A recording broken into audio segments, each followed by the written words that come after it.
Episode के start में हमें देखने को मिलता है कि मुइचिरो कोतेत्सु को बचाने के लिए रुक गया होता है और कोतेत्सु को वहां से भागने को कहता है, जिसके बाद वो उस डीमन का सर धड़ से अलग कर देता है। पर उसके बावजूद भी वो डीमन अपना सर वापस रीजनरेट कर लेता है, जिस चीज को देखकर मुइचिरो को समझ आता है कि शायद इस डीमन के ऊपर जो मटका है उसमें इसकी जान होगी, और ये सोचने के बाद ही वो उस मटके को काट देता है, जिससे वो डीमन डिस्ट्रॉय हो जाता है। इस चीज को देख के मुइचिरो कोतेत्सु का शुक्रिया अदा कर रहा होता है उसकी जान बचाने के लिए, जिसके बाद मुइचिरो वहां से जाने लग गया होता है गांव वालों को बचाने के लिए। पर कोतेत्सु उसे रोक लेता है और कहता है कि वो उसकी हेल्प करे, क्योंकि हागनेजुका काफी वक्त से एक स्वॉर्ड को रिपेयर कर रहा है और यदि अगर वो ऐसा करते रहेगा तो डीमन उसका काम तमाम कर देंगे। लेकिन मुइचिरो एक बंदे की वजह से पूरे गांव वालों की जान दांव पे नहीं लगा सकता था, तो इसलिए वो वहां से जाने लगता है। लेकिन इसी बीच हमें एक फ्लैशबैक दिखाया जाता है जिसमें हमें देखने को मिलता है मुइचिरो काफी ज्यादा इंजर्ड हो चुका है और वहीं उसके मास्टर उससे मिलने आए होते हैं, जो कि उससे कह रहे होते हैं कि फिलहाल के लिए उसका जिंदा रहना बहुत ज्यादा जरूरी है, क्योंकि टाइम के साथ साथ उसकी मेमोरी वापस आते जाएगी जब उसे अच्छी अच्छी बातें याद आएंगी। जिस बात के चलते ही मुइचिरो डिसाइड करता है कि वो हागनेजुका को बचाने जाएगा, जिसके चलते ही वो कोतेत्सु को उठाता है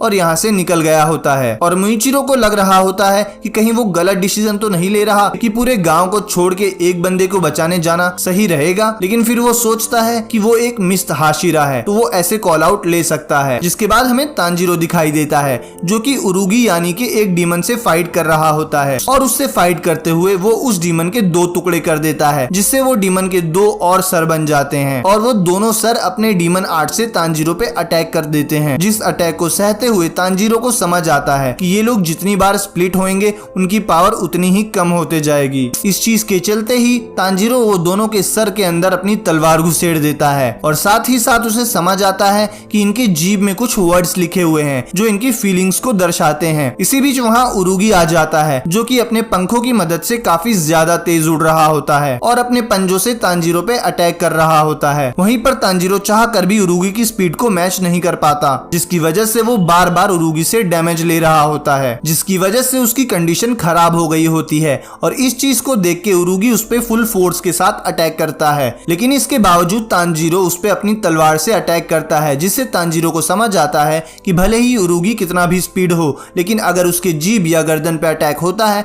तो वो स्लो हो जाता है। दूसरी तरफ हमें गेनिया और नेजुको को दिखाया जाता है, जिन दोनों की जान काफी ज्यादा खतरे में होती है। जहां पर गेनिया की कंडीशन काफी ज्यादा खराब होती है, क्योंकि डीमन ने अपना भाला गेनिया की छाती के आर पार कर दिया होता है, जिसे उसे लगता है कि गेनिया का बचना अब नामुमकिन है। यही सोचकर वो अपना भाला बाहर निकाल रहा होता है, पर उसका भाला गेनिया के अंदर ही फंस जाता है और इस चीज को देखकर गेनिया को एक और मौका मिल जाता है और वो अपनी गन से उस डीमन का सर ही उड़ा देता है। इस चीज को देखकर सेकिटु को काफी ज्यादा गुस्सा आता है और वो उस डीमन से कहता है कि अब तक वो एक इंसान को नहीं मार पाया है तो क्यों ना वो जल्दी से अपना काम निपटा दे। ये सुनते साथ ही वो डीमन अपना भाला गेनिया के छाती से बाहर निकाल लेता है और गेनिया की गर्दन को काटने वाला रहता है। उतने में गेनिया वहां से गायब हो जाता है और वो उस डीमन के पीछे आ जाता है और कह रहा होता है कि वो उसके सर को तब तक काटेगा जब तक वो जान से न मर जाए। इस चीज को देख के सेकिटु अपने पावर से गेनिया पर हमला कर देता है, जिससे गेनिया को समझ आता है कि ये सबसे पावरफुल बंदा है, क्योंकि वो इसकी पावर से नहीं बच पा रहा होता है। पर इसके बावजूद भी गेनिया जैसे तैसे हिम्मत करता है और उसके हाथ के 2 टुकड़े कर देता है, जिसे देख के दूसरा डीमन गेनिया के ऊपर अटैक करता है और उससे दूर फेंक देता है। वहीं दूसरी तरफ काराकू नेजुको को मारने की कोशिश करता है, जिसके चलते ही वो अपने पैर को नेजुको के आर पार कर देता है, जिस चीज को देखकर काराकू को लगता है कि अब इसका बचना भी मुश्किल होगा। पर इसी बीच नेजुको अपनी ताकत का इस्तेमाल करके उसे एक जोरदार अपर किक देती है, जिसके चलते ही उस डीमन की जॉ अलग हो गई होती है। पर उसे नेजुको अपने ब्लड डीमन आर्ट का यूज करके उसे जला रही होती है, जिसके बाद वो उसका ही वेपन लेके उस पे अटैक करती है, जिससे काराकू काफी दूर चला जाता है। पर वहीं सेकिटु आ जाता है और नेजुको के अटैक करने से पहले ही वो नेजुको के अंदर अपनी हथियार को आर पार कर देता है। वहीं पर हमें गेनिया को दिखाया जाता है, जिसके पास वो डीमन पहुंचता है और गेनिया को देख के वो काफी ज्यादा शॉक में होता है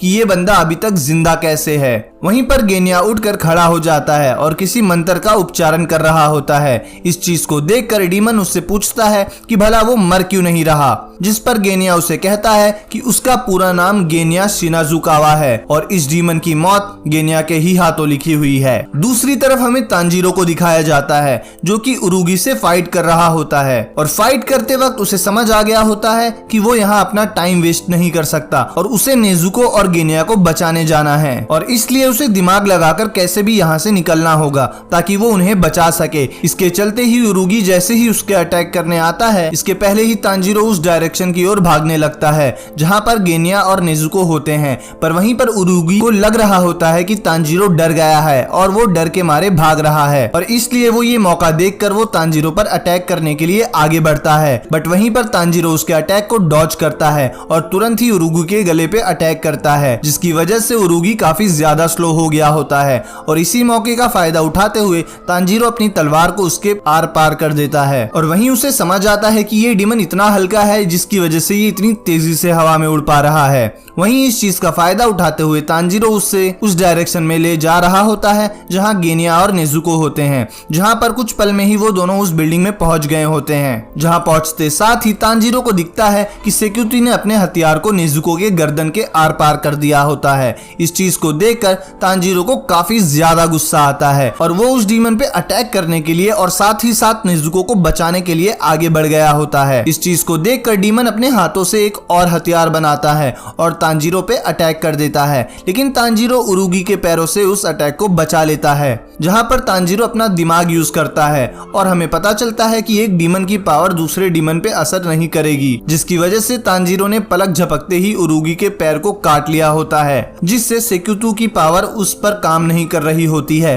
वहीं पर तांजीरो अपनी तलवार से उसकी जबान पर अटैक करता है, जिसकी वजह से ही वो डीमन हील करने लग गया होता है और तांजीरो को टाइम मिल गया होता है नेजुको को उसके हथियार से छुड़ाने के लिए, जिसके बाद सेक्यूटू हील कर चुका होता है और अपने हथियार से तांजीरो को अटैक कर देता है, पर उसे टच करने से पहले ही तांजीरो देखता है कि नेजुको ने उसके हथियार को पकड़ लिया है और तांजीरो को बचा लिया है। वहीं पर दोनों भाई बहन इस डीमन को मार पाते उससे पहले ही वहां काराकू आ जाता है, जो कि अपना पंख यूज करके तांजीरो और नेजुको पे अटैक कर देता है, जिसके अटैक की वजह से वो दोनों उस फ्लोर से नीचे गिर जाते हैं और दोनों बेहोश हो जाते हैं। वहीं पर वो सारे डीमन इकट्ठे हो गए होते हैं और अपने फाइनल अटैक करने वाले होते हैं, पर उसी वक्त सीन चेंज होता है और हमें देखने को मिलता है कि स्वॉर्डस्मिथ विलेज में काफी सारे डीमन ने हमला कर दिया होता है और उनका सामना स्वॉर्ड बनाने वाले कर रहे होते हैं, पर वो उन डीमंस का मुकाबला नहीं कर पा रहे होते हैं। इसी बीच हमें लव हाशिरा मित्सुरी का क्रो दिखाया जाता है, जो कि उस विलेज के हमले के बारे में बता रहा होता है और वहीं मित्सुरी भागते हुए विलेज की तरफ जा रही होती है, जहाँ पे ये एपिसोड का एंड हो जाता है।